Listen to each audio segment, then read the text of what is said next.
Assalamualaikum warahmatullahi wabarakatuh. Nama saya Rizky Febrian, NPM 1834020322. Saya ingin menjelaskan tentang pembinaan sumber daya manusia, hubungannya dengan pelestarian SDA dan upaya meningkatkan kualitas sumber daya manusia melalui interaksi positif dalam lingkungan. Secara antropologi budaya, manusia merupakan makhluk Tuhan tersempurna karena pada manusia selain kehidupan ia dianugerahi cipta, rasa, dan karsa. Maka lahirlah manusia budaya atau berbudaya. Sebagai manusia berbudaya, ia memanfaatkan sumber daya alam dalam usaha mempertahankan ekstensi dan kelangsungan hidupnya. Dalam menjaga kelangsungan hidupnya, manusia berusaha memanfaatkan SDA yang disertai pengelolaan yang baik.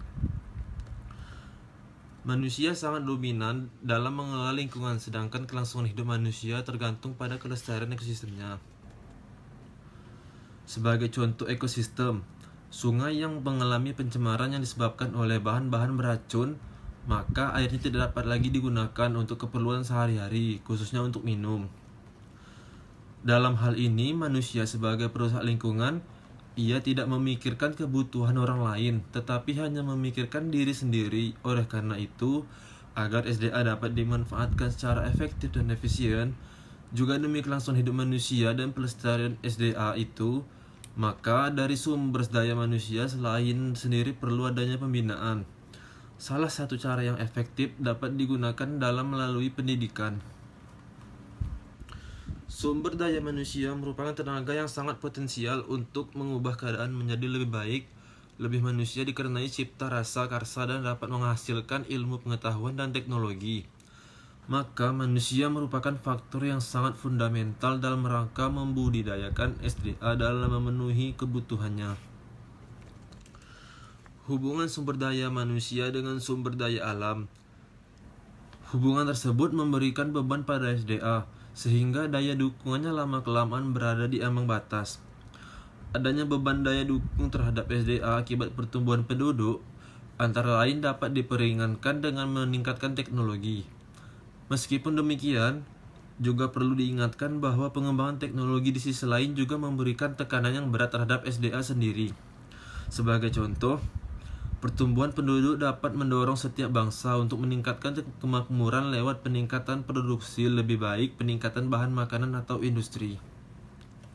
Kebijaksanaan tersebut dalam banyak hal dapat dilakukan dan menunjukkan hasil yang memuaskan. Tetapi keberhasilan tersebut tidak jarang harus dibayar mahal dengan rusaknya ekosistem. Mengenai peningkatan industri dapat juga menimbulkan polusi baik udara maupun suara selain berdampak positif. Kerusakan lingkungan sebagian besar disebabkan oleh manusia sendiri. Misalnya, adanya urbanisasi gaya hidup, perubahan teknologi maupun disebabkan oleh masyarakat awam itu sendiri. Untuk mengantisipasi kemungkinan penyebab turunnya daya dukung SDA dalam menopang kehidupan manusia, perlu upaya pembinaan terhadap SDM itu sendiri dengan memanfaatkan semua jalur yang memungkinkan.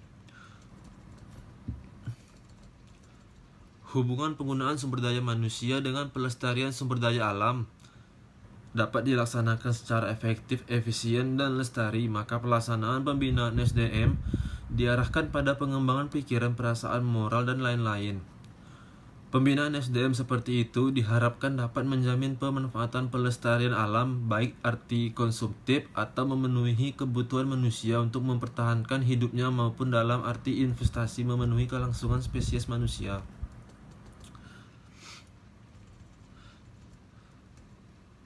Dalam rangka menuntut adanya partisipasi masyarakat untuk melestarikan SDA, lebih terhadap SDA yang tidak dapat diperbarui, lembaga pendidikan diharapkan dapat meningkatkan peranannya dalam membina anak didik dalam rangka pelestarian sumber daya alam itu sendiri. Hal ini terasa penting karena usaha yang dilaksanakan sejak dini akan lebih baik hasilnya. Demikian juga untuk membina sumber daya alam, hubungannya dengan pelestarian sumber daya alam jauh juga lebih baik jika dilaksanakan sejak dini, yaitu sejak anak didik menduduki jenjang pendidikan tingkat SD, sehingga anak didik tersebut mempunyai wawasan yang luas dan mantap terhadap pelestarian SDA. Salah satu cara dalam pembinaan sumber daya manusia hubungannya dengan pelestarian sumber daya alam adalah melalui pendidikan, yaitu pendidikan kependudukan dan lingkungan hidup baik formal maupun informal. Pendekatan yang digunakan dalam pendidikan formal adalah monolitik. Monolitik itu tingkat perguruan tinggi dan integratif, tingkat sekolah dasar sampai sekolah lanjutan tingkat atas. Pendekatan yang formal dimulai dari keluarga, kegiatan-kegiatan dalam masyarakat, media komunikasi massa, baik melalui media cetak, elektronika ataupun media tradisional. Upaya meningkatkan kualitas sumber daya manusia melalui interaksi positif dengan lingkungan. Hakikat pembangunan nasional bangsa Indonesia adalah untuk mengejar pencapaian kualitas hidup yang tinggi, mencangkul kualitas lingkungan tempat bermukim maupun kualitas diri manusia itu sendiri. Oleh karena itu, peningkatan sumber daya manusia diarahkan pada peningkatan penguasaan ilmu, pengetahuan, dan teknologi untuk mengelola sumber daya alam tanpa meninggalkan aspek keserasian, keselarasan, dan keseimbangan ekosistem. Untuk mendapatkan SDM demikian, yaitu yang mampu berinteraksi positif dengan lingkungannya, dapat ditempuh melalui jalur-jalur pendidikan. Terdapat dua jalur pendidikan yang dimanfaatkan untuk memenuhi tujuan tersebut, yaitu yang pertama, jalur pendidikan luar sekolah dan formal, dan jalur pendidikan persekolahan atau non-formal. Pembangunan Indonesia adalah untuk menghasilkan manusia-manusia cerdas seutuhnya. Tersirat di dalamnya adalah upaya mengejar pencapaian kualitas hidup dalam berbagai dimensi kehidupan manusia seutuhnya. Berdasarkan hal ini, peningkatan SDM diarahkan pada upaya peningkatan kemampuan untuk mengelola sumber daya alam, serta menjaga ekosistem yang selaras dan seimbang.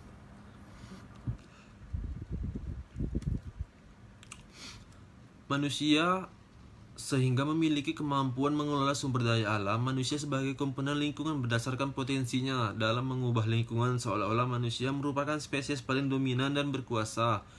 Padahal kenyataannya secara biologis tidaklah demikian. Kita tidak bisa membayangkan bagaimana jadinya apabila tidak ada tumbuhan. Demikian pula seandainya tidak ada hewan-hewan, baik hewan renik maupun besar. Sebaiknya tumbuhan dan hewan-hewan tersebut akan tetap dapat hidup lestari. Seandainya pun tidak ada manusia sekarang ini, semua sadar bahwa manusia adalah bagian dari alam, tidak bisa di luarnya datang ke bumi sebagai makhluk tertinggi untuk mengeksploitasi alam untuk kepentingan tanpa batas sebagai bagian dari alam sendiri.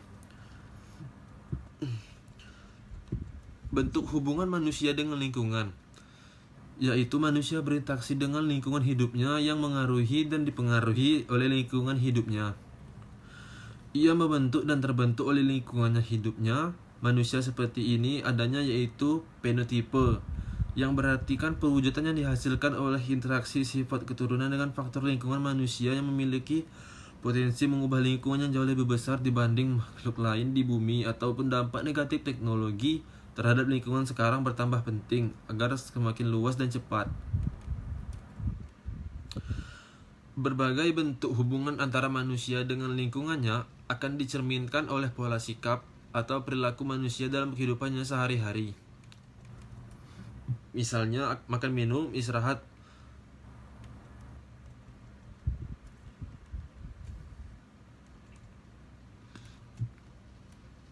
Itu saja yang saya dapat sampaikan.